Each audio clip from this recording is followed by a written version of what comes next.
क्या आपको लगता है कि 2027 का उत्तर प्रदेश चुनाव बीजेपी के लिए आसान होने वाला है? अगर आपका जवाब हाँ है तो शायद आप बहुत बड़ी राजनीतिक सच्चाई को नजरअंदाज कर रहे हैं।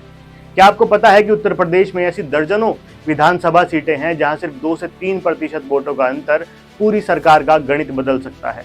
क्या आपको पता है कि बीजेपी के सामने सबसे बड़ा खतरा सिर्फ विपक्ष नहीं बल्कि कुछ ऐसी चुनौतियां भी हैं जिनकी चर्चा टीवी चैनलों की बहसों में बहुत कम होती हैं या फिर ना के बराबर होती हैं? और क्या आपको मालूम है कि जिस मुद्दे को मीडिया सबसे बड़ा चुनावी मुद्दा बताती है, हो सकता है चुनाव उस मुद्दे पर तय ही ना हो। नमस्कार दोस्तों, मेरा नाम नवनीश है। उत्तर प्रदेश भारत की राजनीति का सबसे बड़ा रण क्षेत्र है।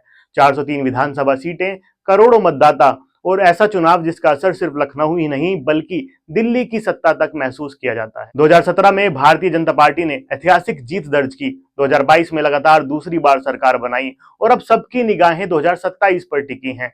लेकिन राजनीति में एक नियम हमेशा याद रखिए, हर चुनाव नया होता है। पिछली जीत अगली जीत की गारंटी नहीं होती और पिछली हार अगली हार तय भी नहीं करती। यही कारण है कि 2027 का चुनाव भी नए मुद्दों, नए समीकरणों और नई चुनौतियों के साथ मैदान में उतरने वाला है।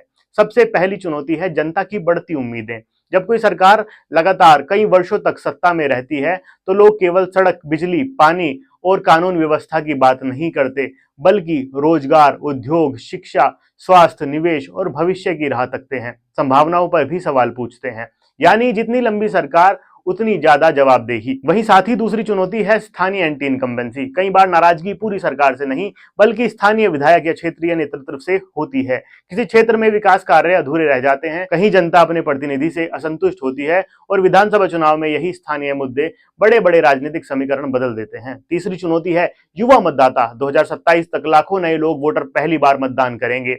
ये वो पीढ़ी है जो सोशल मीडिया पर राजनीति देखती है, रोजगार, प्रतियोगी परीक्षाओं, स्टार्टअप और डिजिटल अवसरों के आधार पर राय बनाती है। इसका उदाहरण आपने जेनजी के इस जंतर मंतर वाले प्रोटेस्ट में भी देखा होगा। यदि चुनाव के समय युवाओं के मुद्दे प्रमुख बनते हैं तो कई सीटों पर परिणाम बदल सकते हैं। चौथी चुनौती विपक्ष की रणनीति होगी। यदि विपक्ष बेहतर तालमेल बनाता है, सही उम्मीदवार चुनता है और जनता के सामने भरोसेमंद विकल्प पेश करता है तो मुकाबला पहले की तुलना में अधिक कड़ा हो सकता है। और पांचवी चुनौती उन सीटों की है जहां पिछले चुनाव में जीत और हार का अंतर बहुत कम रहा या फिर ना के बराबर रहा। ऐसी सीटों पर थोड़े से वोटों का बदलाव भी पूरा परिणाम बदल सकता है। छठी चुनौती टिकट वितरण है। भारतीय राजनीति में कई बार विपक्ष से ज्यादा नुकसान अपनी ही पार्टी के असंतुष्ट नेता पहुंचा देते हैं। यदि टिकट कटने पर बगावत होती है या संगठन में नाराजगी बढ़ती है तो उसका असर सीधे चुनावी नतीजों पर पड़ सकता है। और सातवीं चुनौती है उत्तर प्रदेश की क्षेत्रीय विविधता। पश्चिम यूपी, पूर्वांचल, बुंदेलखंड, अवध, हर क्षेत्र के अलग अलग मुद्दे हैं। कहीं किसान अहम है,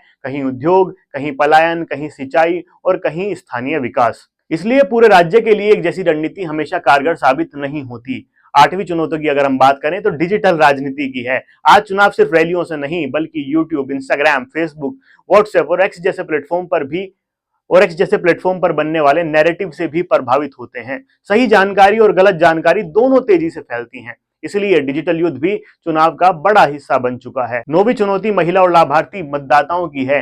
पिछले वर्षों में कई योजनाओं में महिलाओं और गरीब परिवारों तक ये योजनाएं लगातार पहुंचती रही हैं, लेकिन चुनाव के समय ये भी देखा जाएगा कि लोगों को वास्तविक अनुभव कैसा मिला और वे अपने क्षेत्र में क्या महसूस करते हैं। और आखिरी चुनौती सबसे बड़ी ये है लगातार जीत का दबाव। जब कोई दल लगातार चुनाव जीतता है तो जनता की अपेक्षाएं बढ़ जाती हैं और खुमारी भी सिर पर रहती है। ऐसे में मुकाबला सिर्फ विपक्ष से नहीं बल्कि अपनी पिछली उपलब्धियों से भी होता है। लेकिन क्या इन चुनौतियों का मतलब ये है कि बीजेपी अब पहले से कमजोर हो गई है? तो शायद इसका उत्तर होगा कि बिल्कुल नहीं। चुनौतियां होना और चुनाव हार जाना दोनों अलग बातें हैं। भाजपा के पास मजबूत संगठन, बूथ स्तर तक कार्यकर्ताओं का नेटवर्क और शासन का अनुभव है। दूसरी ओर विपक्ष भी अपनी रणनीति के साथ मैदान में उतरेगा। इसलिए 2027 का चुनाव किसी एक मुद्दे पर नहीं बल्कि राजनीतिक, सामाजिक और स्थानीय कारकों के मेल से तय होगा। याद रखिए, उत्तर प्रदेश का चुनाव एक नहीं बल्कि 403 अलग अलग चुनावों का समूह है। हर सीट की अपनी कहानी, अपना समीकरण और अपना मुद्दा है। इसलिए पूरे राज्य के बारे में एक ही निष्कर्ष निकालना अक्सर सही तस्वीर नहीं दिखा पाता है। लोकतंत्र की सबसे बड़ी ताकत भी यही है कि अंतिम फैसला हमेशा जनता ही करती है। मीडिया अपनी बहसें करती रहेंगी, राजनीतिक दल अपने दावे करते रहेंगे, सर्वे आएंगे और चर्चाएं होंगी, लेकिन मतदान वाले दिन ईवीएम का बटन बताएगा कि 2027 में आखिर होने वाला क्या है। अब आप बताइए, आपके अनुसार 2027 के उत्तर प्रदेश चुनाव में भारतीय जनता पार्टी के सामने सबसे बड़ी चुनौती क्या होगी?